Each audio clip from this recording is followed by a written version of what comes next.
They loved it. It became the go-to practice of our family. I could pair tea and poems and maybe bridge the gap. Grab your teacup. First, I always add milk. And then this is a miniature teapot. $5, you guys. You could get one in every color. They're tiny. They serve 2 cups. Perfect for your kids. So here you go. Pouring tea. Back in the dark ages of the internet, which is the mid-1990s, I joined an email list that was for people interested in the Charlotte Mason style of schooling. So what would happen is everybody would join this one like Yahoo group. I think back then it was an e-group, which doesn't even exist anymore. And what we would do is we would type emails with a subject line and then people would reply. And it was sort of like before discussion boards. So you'd have to weed through a lot of email. But oh my goodness, this is before the internet had taken over our lives, before social media. So this is all we had. And I remember I was learning, just constantly learning. So I was curious about this Charlotte Mason thing. And there was so much love of art, nature, and good literature. I thought, well, this is perfect for me. But there was one lady who described an activity she did with her kids that changed what came next in my own life. So she said she wanted to help her kids get this geographical education. So she got the book and decided to pair it with tea. So she set the table with teacups and everyone took turns talking about these geographical terms from this one book she had. Now, I loved this because I was already an avid tea drinker. When I was pregnant with my oldest child, I lived in Morocco, and he was born in Rabat. My midwives were British and Dutch, and every month I would go for my prenatal check. And on like the second prenatal check with my British midwife, after she, measured my belly and listened to the heartbeat, she said to me, "Come into the kitchen, let me make you a cup of tea." We met in her house. This is not a hospital. I had the baby in her living room. Like that's how I did it in Morocco. So I was waiting for my husband to pick me up. He was at the English bookstore in Rabat, Morocco, and he would stay for like an hour thinking these prenatal checks took an hour. They took like 10 minutes, right? So my British midwife invited me into her kitchen and said, "Let me make us a cup of tea." And I looked at her, because I'd been reading these American books about pregnancy, and I said, "Oh, Anne, I can't have tea. I'm pregnant. I can't drink caffeine." And my midwife literally said to me, "You don't think that British women would possibly give up their tea just because they were pregnant?" And I literally, my jaw dropped, and I thought, oh my gosh, you mean you can drink black tea and be pregnant? And she said, yes. So I got hooked on caffeinated tea during my first pregnancy. And so when I read the email about geographical terms paired with tea, a light bulb went on for me. Oh, what is it I want my children to know that would be easier to bridge if they had a pot of tea and a bunch of cookies, or brownies in our case was really popular. I wasn't an English major, I was a history major, but I loved writing. And I stumbled across poetry as an adult. I liked Shakespeare a lot, and so then I started getting these poetry books, and my kid's dad, he has his master's in literature, so he had these dusty old tomes of, Christina Rossetti and all these amazing poets. And when I lived in Morocco, there was literally nothing to do. So we didn't have TV or the internet or a telephone or even really radio. We listened to the BBC a little bit, but there was nothing except John's amazing library. And so I had started teaching myself to enjoy poetry. Now, I wrote it as a child, and I knew multiple poets as a child. For some reason, my grandfather gave me a poetry book and it got me interested. But it was as an adult that I deepened my appreciation for like the hard ones. And I thought, well, most Americans I know hate poetry. They don't even realize that they're singing poems all the time to top 40 radio. They think they hate poetry, and I don't want my children to fall into that trap. pausing, talking, enjoying each other's company, having a break in the morning. And that feeling stayed with me. So when I moved back to the States and I had my small group of children that kept growing every 2 years, I served tea to them. We'd put in lots of milk. We always had cookies or snacks. We were totally into it. Poems remind us of our own experiences, or they acquaint us with experiences we didn't know that we would long to have. Poetry puts words to inarticulate feelings. Poetry generates insight.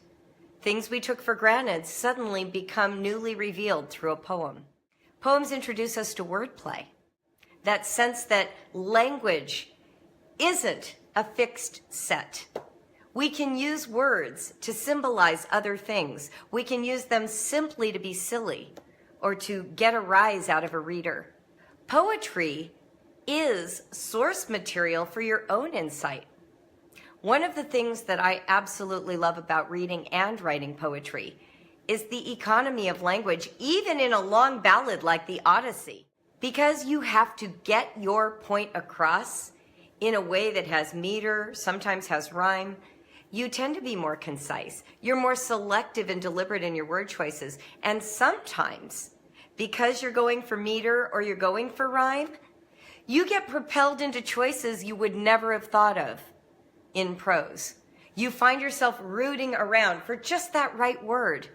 Because in prose, you could just use any old word, it feels like. But in poetry, you have to be so precise. And so you get jarred awake out of your lethargy with language. I love poems. And I love that our children can be introduced to poetry without thinking of it as this opaque, dull subject an English teacher is requiring me to study. Most of us have been damaged by our school system. They treat poetry like it's something to dissect, like there's a right answer for theme. The best way to discover theme in a poem is to simply live with the poem for a while. Read it, savor it, and the theme will have its invisible effect on you. You may never even identify it by name. It can be an intimate, invisible, silent relationship. You do not have to identify a theme to be impacted by the theme of a poem. Isn't that awesome? And what a great thing to tell our kids. Oh yeah, you don't have to understand what this means. It's already doing its invisible work on you. But I know in my own experience that poetry is the gift. The message isn't the gift. The insight isn't even the gift. It is literally the poem itself. You know how you're singing a song that you know really well and you've heard for years, and maybe you memorized all the lyrics in the 1990s. And now 20 years later, you're older and the song comes back on the radio and you're like, I had no idea that song was about fill in the blank. Or, oh my gosh, all this time I felt this way about this song, but it's actually this. Both are valid. That's the beauty of poetry. It's going to speak to you at different levels as your life experience expands and enriches itself. It's awesome, in other words. And I love watching my kids because they've been exposed to poetry their whole lives. They know Shakespeare pretty well. And as young adults now, they're coming back and having that experience with poems, not just songs, where they're able to notice something they missed or something that revealed itself in a new way later. That's what poetry does. So we went to the library, turned them loose in the poetry section, and I said, just pick as many books as you want, based on picture, based on title, whatever you want. And they came home with a stack, it was like 40 books. And there were, 6 of us, me with 5 kids. And I just distributed them around the table. And I said, page through. Find a poem you want to share. If you're not a reader, just pick a page, pick a picture. I'll read it for you. And they brought all those books to the table. I made tea. Our nice little, I had a Brown Betty teapot back then. We had mugs. We had some teacups. and each person read a poem. And that was it. They would not stop. There was a point at which when we lived in Ohio, we were literally having poetry tea time every day because they were just so into it. It led them to spontaneously write poems. My two older kids joined a poetry group at the library and went to poetry slams. All 5 kids have participated in some kind of poetry experience as adults. Working as editors for online magazines, starting a poetry slam, holding poetry tea times as a resident assistant, a boy, at Ohio State University. Poetry became so automatically paired with pleasure for them that by high school, they were having their non-homeschooled friends come to our house to experience poetry tea time. This is not something that goes away. It's something that can become a lasting impression of what it means to be home educated. You can put lemonade in a teapot. You can put Kool-Aid or orange juice or smoothies. It's the teapot, not what's in it. It's taking time to say this experience is special to me. Being with you, sharing something, and enjoying it patiently. Poetry is simply a vehicle for sharing a message with beautiful language, catchy enough to hold your attention, insightful enough to make you think in a fresh way. That's all poetry is. And literally, every song you sing is a poem. So if you've got kids who don't quite connect to the notion of poetry or who've been poetry damaged, just pull out your Rafi CDs. Pull out your hip hop CDs, whatever age they are. Allow them to discover that they already know poetry because they sing songs. Poetry doesn't have to be opaque. Now, start with humor. Shel Silverstein, Jack Prelutsky, these guys are hilariously funny, and your kids will automatically connect with them because of it. If you've got junior high kids, check out Kwame Alexander. The guy is busting loose with so many amazing full-length novels that are all written in verse. About sports, I heard him speak a couple years ago at the Writer's Digest conference. Publisher after publisher turned him down saying, no junior high boy would read poetry about sports. And Kwame is like, you've heard of rap, haven't you? You've heard of hip hop. Kids like music, don't they? Why couldn't we write a whole book in verse and have kids like it? Well, of course they liked it. They not only loved it, he got the Newbery Award for the crossover. He's on a tour right now called Rebound, going elementary school and junior high to junior high, sharing about his work. He's turned on a whole generation of kids to poetry, to tell a story. Now, what's fun about our book, Poetry Teatime Companion, is we have paired all the poems, like this one, with pictures, so that your kids who don't read can still pick a poem to have you read to them. So in this book, which is a book that was written by Nancy Graham and me, Nancy used to work for Brave Writer, and she's such a fan of poetry and selected such a fabulous collection. So if you're interested in the Poetry Teatime Companion, be sure to go to our store or Amazon and order it. Here's another one. Look how beautiful these are. This right here is actually a Brave Writer family, and Allie, the mom, she's the one who turned all of these photos into these gorgeous watercolors for us.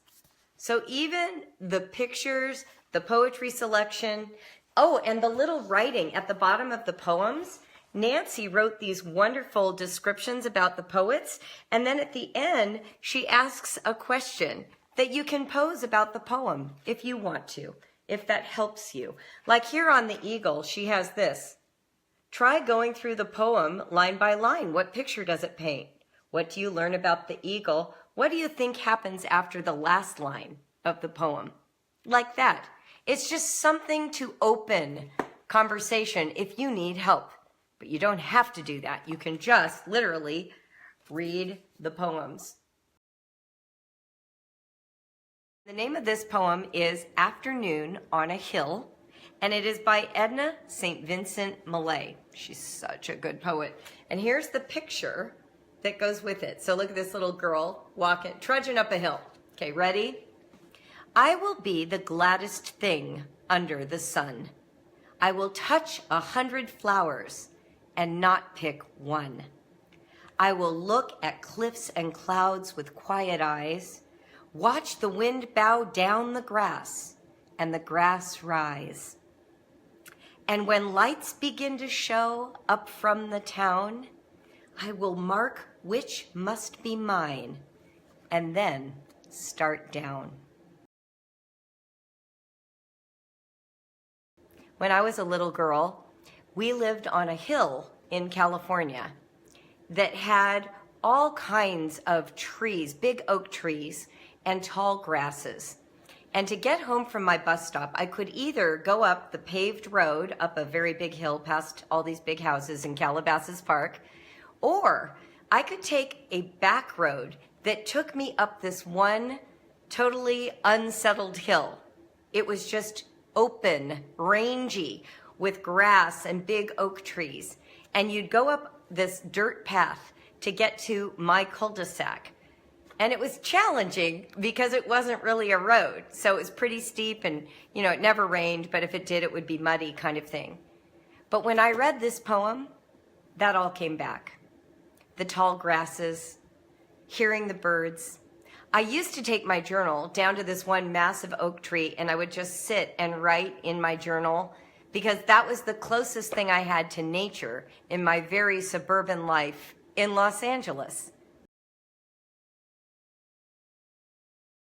This is the poem that changed Liam's life, and he memorized it secretly without telling me.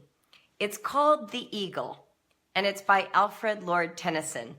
And this poem has captured the imaginations of so many children, so you may want to rush out and find this online afterwards.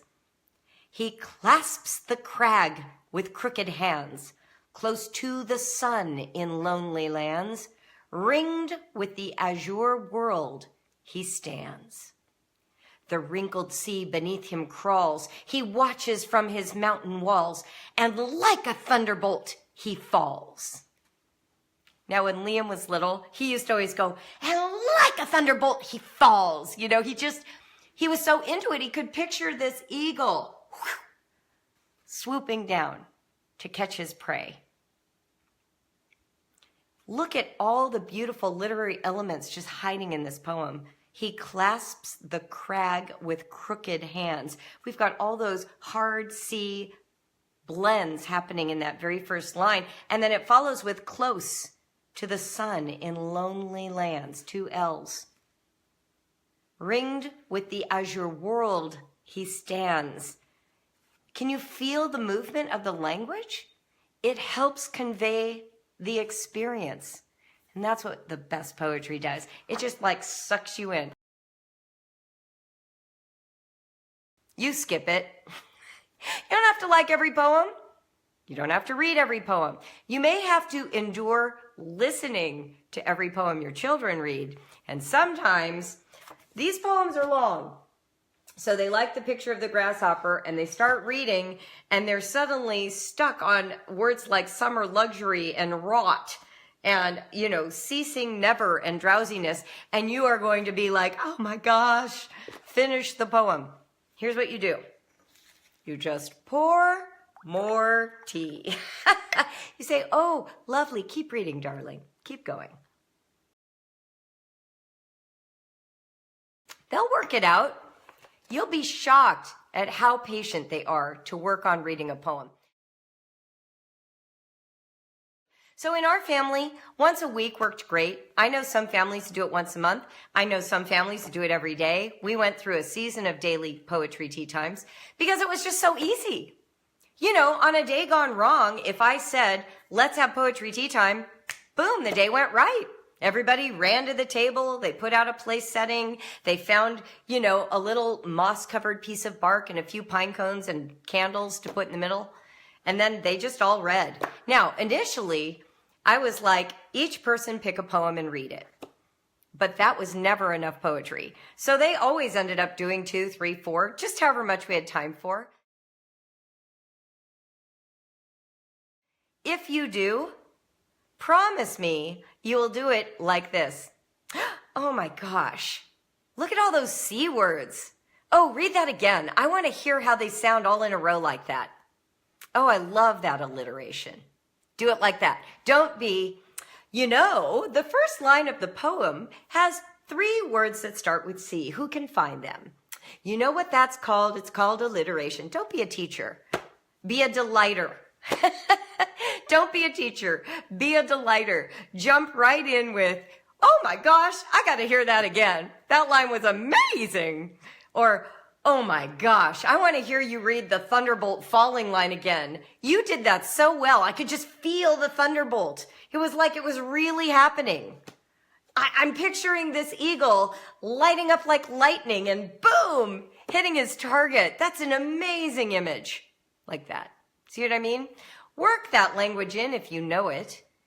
But it needs to come from that organic place.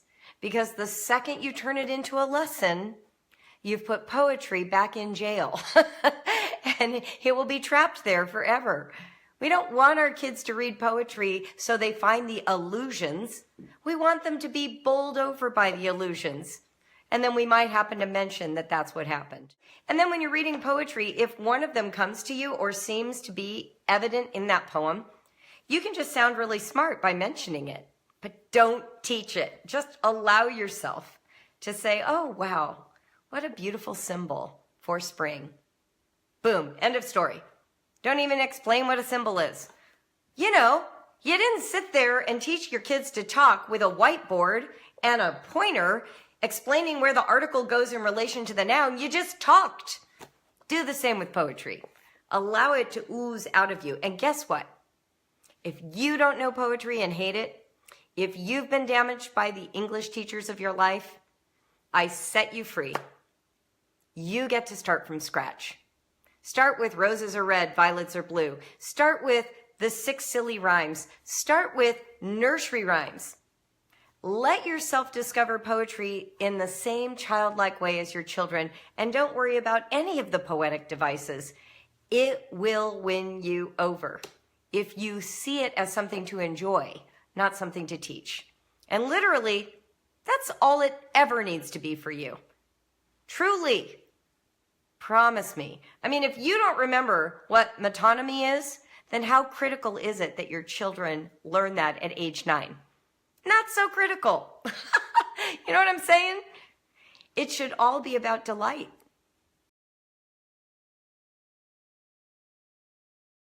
This is by Helen Beatrix Potter. It's perfect for spring. We have a little garden. We have a little garden, a garden of our own, and every day we water there the seeds that we have sown. We love our little garden and tend it with such care. You will not find a faded leaf or blighted blossom there. How beautiful, and so perfect for this coming spring, but also as you're thinking about the garden of your homeschool that you've tenderly cared for, that you've put your whole heart and soul and invested into, coming to fruition, right? This is that moment. There is something about poetry. I don't even know how to explain it. All I know is when I read it, I'm a better person. It's probably my primary way to be a spiritual person. Poetry puts me in touch with the depths of my own experience and the human condition. And to me, that's what creates the bonds with our families, with humanity, and with ourselves. That insight, that tender reflection, that willingness to be concise, opening our hearts to seeing the world through eyes that are not our own, whether they are another culture or another epoch or simply a different experience. This is what it means to really enrich yourself. So, how easy is this? You go to the library, you check out a bunch of poetry books, you make a cup of tea, or you put lemonade inside your teapot, You send your kids into the backyard and tell them to get a bunch of stuff to make a centerpiece, and then you light candles, and for the next half hour, everybody, even the nursing baby, can participate in Poetry Tea Time.